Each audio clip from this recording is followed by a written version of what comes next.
The first unit operation that I will be talking about today is a steam radiator. The steam radiator uses an external source of heat, such as a boiler or a furnace, to heat up water and create steam. That steam is then pushed up these pipes and enters into the radiator's body itself. And through that, it is able to escape through the grates on the top of the radiator and enter the room. Since there will be a heat difference between the steam entering the room and the room temperature itself, the steam will rise, whereas the cooler air of the room sinks. The cooler air pulls to the bottom of the radiator and cools that part of the radiator down, which then forces the steam in that part of the radiator to condensate, and that condensate returns through the same pipe that it came back to the boiler to be heated up into steam again. And this constant movement of water creates the heat that we feel through the radiator. The second unit operation that I will be talking about is fluid transport through pipes.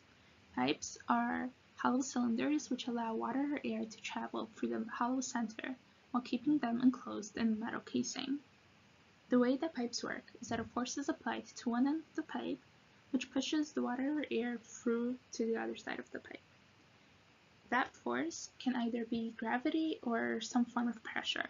Pressure is more used with horizontal pipes because gravity is the same throughout.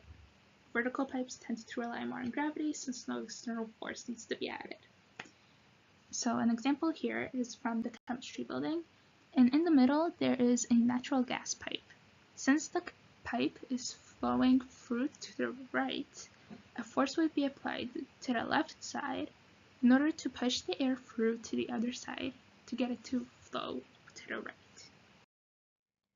The last unit operation that I'll be talking about is a drying machine, which is a form of mass transport used to remove water from clothes.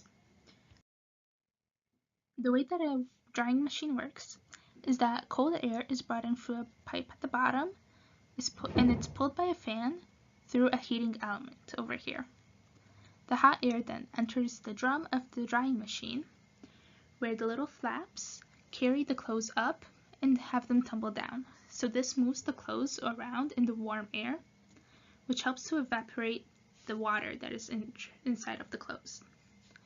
Then, when the water evaporates, it needs somewhere to go, so then it leaves through another pipe, through a lint catcher, and it leaves through and out of the drying machine.